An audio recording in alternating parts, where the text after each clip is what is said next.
Hello and welcome to KRWG Public Media 2024 election coverage featuring the Doña County Commissioner District 5 Candidate Forum. Hello, I'm Anthony Moreno. Thank you for being with us. KRWG Public Media and the League of Women Voters are pleased to present this forum. The rules for this forum are candidates have up to 60 seconds to answer each question and should not mention their opponents in their answer. My co-moderator for this forum is Eileen Van Wee with the League of Women Voters of Southern New Mexico. We now welcome both candidates, Democratic incumbent candidate Manny Sanchez and Republican candidate Marcy Teague. Let's now start with the questions, and some of these questions are from the community, and the first question is for the incumbent candidate, Mr. Sanchez. What skills, education, and prior experience qualify you for this office? So I was raised in Anthony, New Mexico, in the southern part of Doña County. Eventually my family moved to El Paso. I'm a graduate of Franklin High School, but was able to achieve one of my dreams, which was to attend MIT, where I did receive my BS in mechanical engineering. Since graduating, I've worked for the past 23 and a half years with GE. Where I've been able to receive leadership training, manage multi-million-dollar contracts and projects, have worked in various leadership roles. And on top of that, having been appointed back in 2019 and winning election in 2020, I've been the commissioner for District 5 for the past 5.5 years. And so the wealth of knowledge I've been able to gain during that time has been critical in helping me be an effective leader and a representative for District 5. Okay. Candidate Teague. Good morning. Thanks for the opportunity to be here. Marcy Teague, the write-in candidate for District 5. I was born in Phoenix, Arizona, but I do not hail from Phoenix, Arizona, as the bulletin stated. More than half of my life has been here in Las Cruces. I am a businesswoman, a mother, a wife, obviously, if I'm a mother here, running multi-million-dollar businesses and taking care of our community, providing jobs. I am looking forward to the opportunity to do that for the county as well. Okay, we'll move on to our next question. And we'll start with you, Ms. Teague. If elected, what are your highest priorities? My very highest priority is crime and public safety in our community, throughout the entire community. The statistics brought forth by the by Las Cruces Police Chief Story recently were absolutely disturbing and should disturb every single person in our community. I know that the sheriff has a fully staffed department at this point. We need to continue the work with her on making sure that stays that way and make sure that everyone has the resources that they need in order to make sure that public safety and reducing crime is our #1 priority. Thank you. And Mr. Sanchez, same question. What are your highest priorities? Thank you. Really, I would be looking to continue the momentum that we've built over this past term, this past 4 years.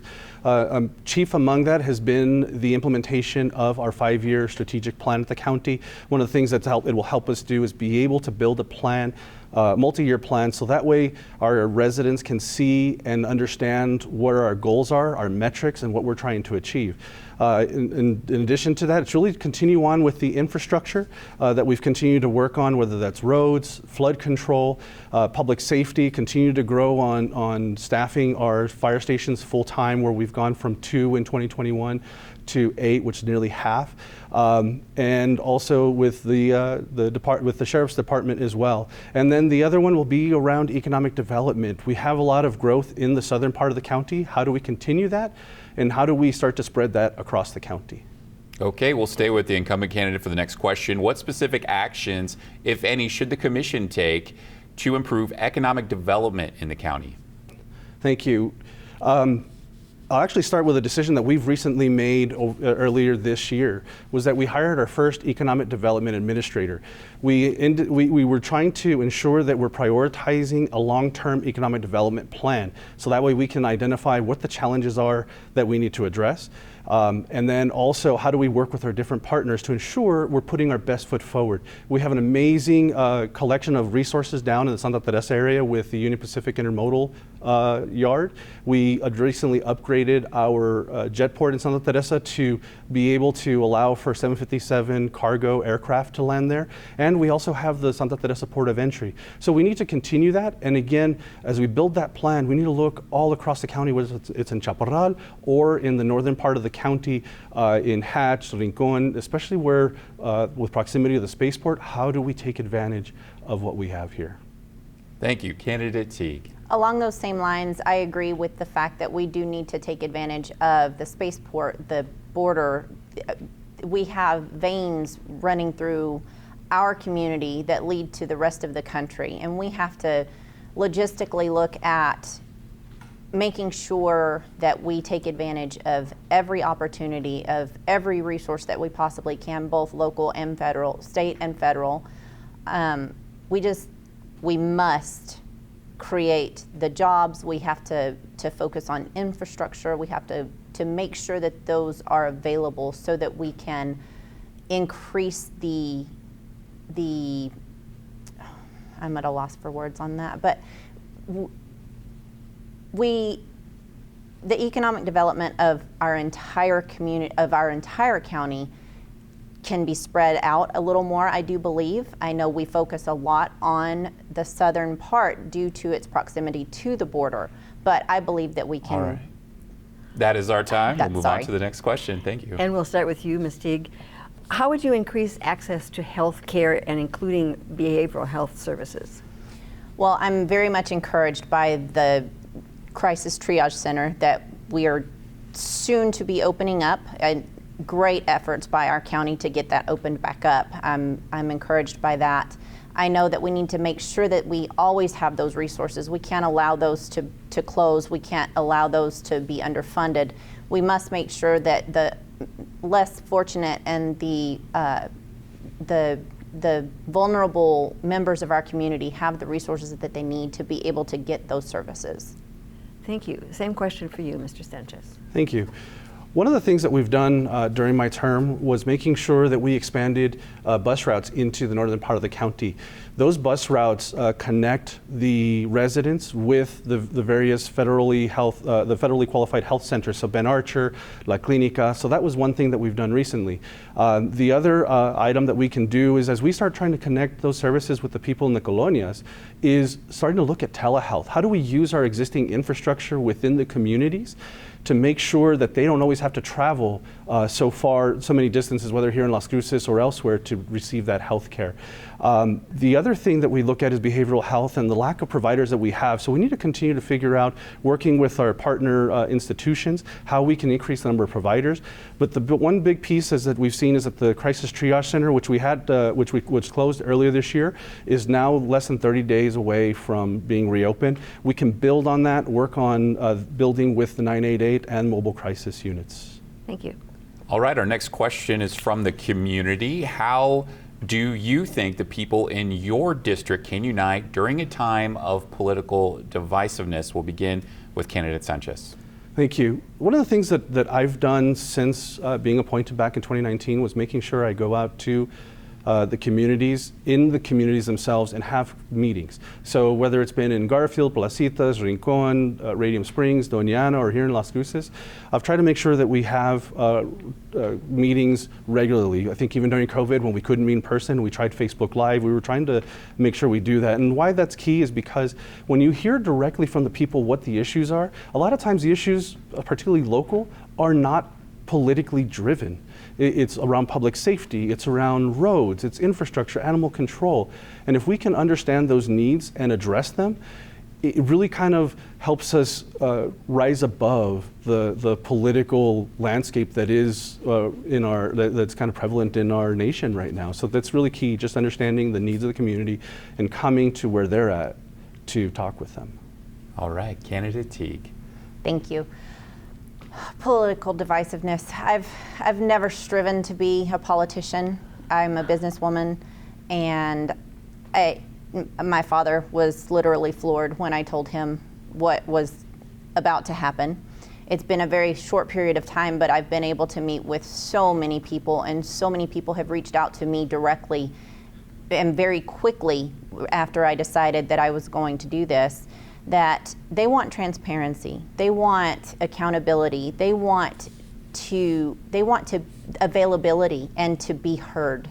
And there's so many people that feel like their voice has not been heard, not only in my district, and that was one of my driving factors for getting into this, but other districts as well. It's in our entire county, there needs to be a little bit more availability of our representatives for our community. All right, thank you very much. We'll move on to the next question. And the first goes to you, Ms. Teague. Thank you. What can the county commission do to address substance abuse in our county? Substance abuse is rampant, and we have to work with the law enforcement, we have to work with the health facilities, we have to get resources and facilities for people who want the help. Now, there are those out there that don't want help, they don't want off the drugs, they don't want to rehabilitate, they don't want the help, but they really and truly need it. I don't know how we can make that shift to not necessarily convince them, but it's a change of mindset. So we have to work and make sure that the facilities and the resources are available to help combat the awful problem of substance abuse that we have in our community. Thank you. Mr. Sanchez. Thank you. Right now, one of the things that the county is partnering with the city of Las Cruces has been joining our monies that we've received from the opioid settlement cases, and currently working to get input from the community and the different partners, from law enforcement to health providers, as well as the community, to figure out how we combat this, because the solutions in the urban center of the county versus in the rural areas are totally different. And so we're trying to figure out and come up with those solutions that will be multifaceted. In addition to that, though, I think this also pertains back to the question earlier where we discussed about behavioral health and how do we address that, because I think it's not just around addictions. Some of that can also be caused by behavioral health care. And so those are the things that we go hand in hand. We look at, we're a underserved community for healthcare, whether that's medical, behavioral, and in this case we talk drugs, but we need to continue to work with those partners and have those approaches. So we're still in the process of determining those solutions. Thank you. All right, our next question is from the community, and we will stay with candidate Sanchez for this to begin with. If elected, what will you do to improve public transportation? So back when I was appointed back in 2019, one of the big topics was public transportation, in particular the bus route, the South Central Regional Transit District. The commission at the time did not support extending service within the northern part of the county, or District 5. And it was easy for the other commissioners to really vote against it, because every other commissioner did have public transportation in their district. So I was able to work when I got appointed with Commissioner Ellens, Commissioner Reynolds, and we did start the green route, which runs all the way to Hatch. Since then, we now have 3 routes running in District 5. We have a more local route that runs from Doña into Mesilla. We also have a new project, or a pilot project going all the way into Sierra County. So we've continued to grow public transportation. We've also made it fare free, and so that way access is there. So I think we just continue that, and how do we increase the routes so that way more people have access. All right, candidate Teague. I believe public transportation and the work that the county has already put in place is an incredible foundation. We just have to build on that. We have to make sure that the resources and the funding are there for that. More studies on where additional routes could possibly be needed.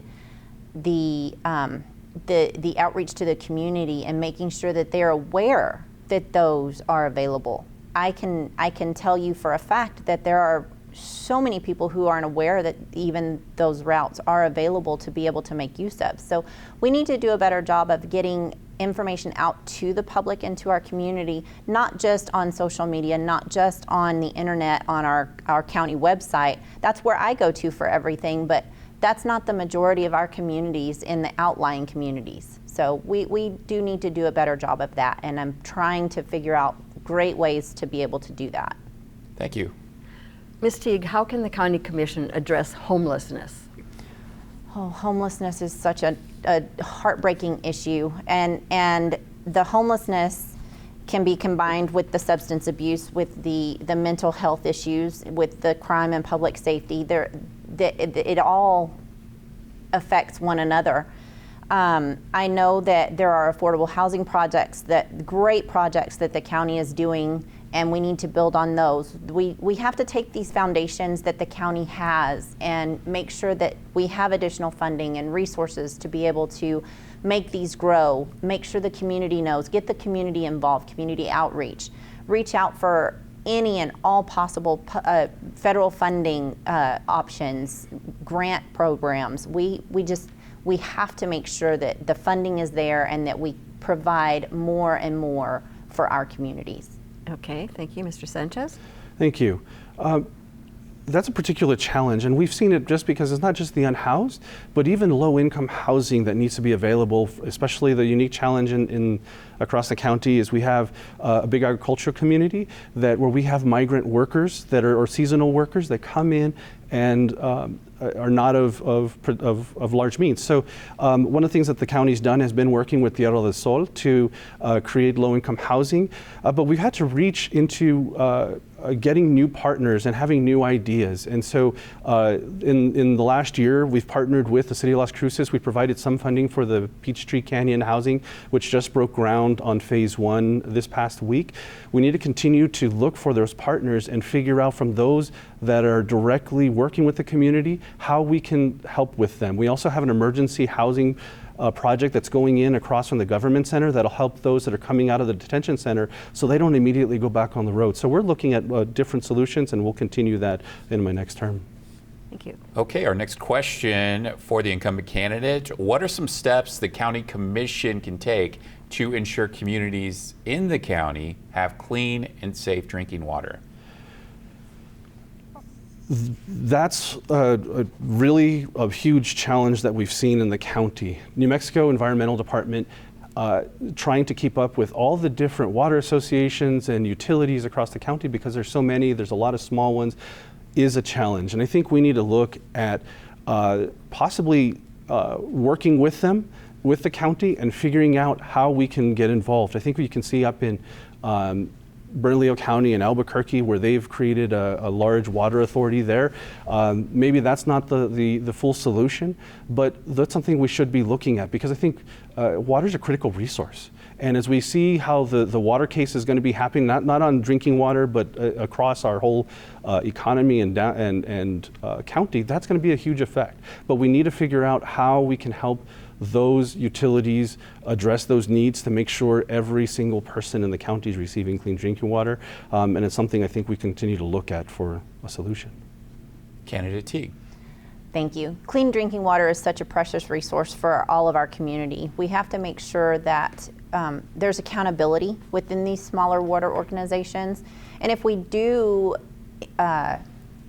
explore the possibility of a larger water authority that would bring all of these smaller companies in under possibly, however that would work, there has to be that accountability, but we also have to make sure that it doesn't turn into a monopoly. We have to make sure that everyone has access to clean drinking water that's tested and that everyone is safe. Thank you. Absolutely. Ms. Teague, what steps would you take to address public safety within Doña County? I believe, as I mentioned earlier, we have to continue with the sheriff's efforts on recruiting and hiring and retention of officers so that we have boots on the ground and we have people out there patrolling and taking care of our community needs. We have to make sure that she has the resources available. I also would like to see a little bit better communication between the Sheriff's Department and LCPD, because in my unique situation, well, not necessarily my unique situation, but my situation is I live in the county, but I work in the city. I have multiple businesses in the city, and it seems like there's a breakdown of communication between the two different areas. And I know they are very distinct and they have their own unique issues, but I believe that we can all work together and find great solutions in order to increase the public safety. Okay, Mr. Sanchez? Thank you for the question. We've been able to, as I mentioned earlier, with our fire department. We've been able to increase the number of full-time staff stations from 2 to 8, which is half of our fire stations. I think if we can continue to grow that, we'll see better response times from fire to emergency calls. The other thing we've been able to do is add medical transports that augment and support when AMR is not able to respond quickly enough, that we can help get someone there faster. When you look at law enforcement, one of the things that we've been able to do since 2019 has to 2024, the current fiscal year, is increase the sheriff's budget for personnel by over 25%. And that this year alone, she'll have nearly 40 new deputies on the street going through academies. So we continue to do that. And I'm also a supporter of the sheriff's vision to build a real-time crime center so that we can try to get resources to the places they need to be when at the right time. All right, we're moving on to our next question. This is for candidate Sanchez, and it's from the community. If elected, will you implement more laws to protect pets? Thank you. I think this is a real challenge because as we've seen with the laws, as a state law, pets are just considered property, and we've seen animal cruelty cases that happen across the county. And so that'll be a unique challenge that we'll have to work with our legislators to figure out how we can get more protections in place for our pets. I think serving on the board of the Animal Service Center, the Mesilla Valley, we've also seen a huge number of increases in euthanizations because of lack of spay and neuter. And so on that effort, one of the things that we've done is hire a vet. We've been trying for several years to hire a vet with the county. They're now within the staff. And so we're working on getting our mobile unit certified so that we can start reaching out to the rural areas of the county and bringing spay and neuter to the community. So I think if we continue with that and get input from our animal advocates, I think we can find a good solution. Thank you. Candidate Teague. Working with the animal advocates and with the mobile vet, as mentioned, and the great strides that the county has in place for advocating for the pets. I have to say from myself, my pets are family, and they always have been, always will be. So I actually believe that the laws that are in place, we need to work on enforcing. We need to make sure there's accountability and review and make sure that we have what we need in order to protect those quote-unquote family members. Thank you. Ms. Teague, what do you think is the most pressing budget concern in the county, and how would you address it? That's a great one. And A tough one. Yeah, it is a tough one. And I'll be honest, I am still learning. I'm still learning all of this. So I am going to defer my time to Mr. Sanchez. I think you could make a case that there are so many needs in the community because Doña County really has so many needs. And we're now, as we're making progress, we're paying for the sins of the past where we may not have been able to have the right funding. So I think infrastructure for flood control, to be able to prevent water from washing out roads and into people's yards. Public safety, as we've discussed earlier, has been a big piece of it. But I really think we need to figure out how we start connecting services to those in the community and really within the people of the colonias, because District 5 has a unique challenge. It's one of the districts that has one of the largest number of colonias in the county. And so we need to make sure that we're connecting the services with those people in need, because it's also, we talk public transportation and doing that, but sometimes we need to figure out how we come to the people. And so I think those are the kind of the really where we need to start investing our budget, and then tying our goals with our strategic plan that will tie to improving quality of life. Okay. All right. We're moving on to the next question. This will be our final question, and we're going to stay with the incumbent candidate for this one. The County Commission has selected a new county manager. What are your expectations that come with this new leadership? Thank you. And I'm excited to have Dr. Andrews joining the team. One of the things that really caught my attention during the interview process was his experience in with economic development, whether when he worked in Georgia or even in Bakersfield. He has a lot of ideas and potential solutions that he can bring to the county, and I think that's one of the things that's exciting as we implement this new 5-year strategic plan and bring in some new ideas and infuse them to what we've already done. I think we're really primed to just make leaps forward. Even if the economy slows, we'll be able to do that. The other thing is that I think he has a unique understanding of being in a similar situation in Kern County in Bakersfield, where it's an agricultural community, and so he expressed a want to make sure that we are connecting with our outlying communities and colonias. And the last thing is really, how do we involve our youth more civically in the decisions we make in the county? So I'm excited for Dr. Andrews to join the team. Thank you, Candidate Teague. Thank you. It's been published. I didn't agree with the county commission's choice for our county manager. However, that would not in any way prevent me from being able to put my thoughts aside and be able to work with him for the better of our community. We have to get past, as you guys had asked earlier, party affiliations and the political divisiveness. I do believe he has a lot of strong qualities, and from the interview process and the public forums that were made available to us as they were going through their process, I don't believe he has a firm grasp on the makeup of our community due to some of the answers that he gave during those interviews. But I am looking forward to seeing the great things that he will bring and that he will be able to encourage and light a fire for our community. That concludes the Doña County Commissioner District 5 Candidate Forum. We want to say a special thanks to our candidates, incumbent Democratic candidate Manny Sanchez and Republican write-in candidate Marcy Teague. Thank you to our co-moderator Eileen Van Wee with the League of Women Voters of Southern New Mexico.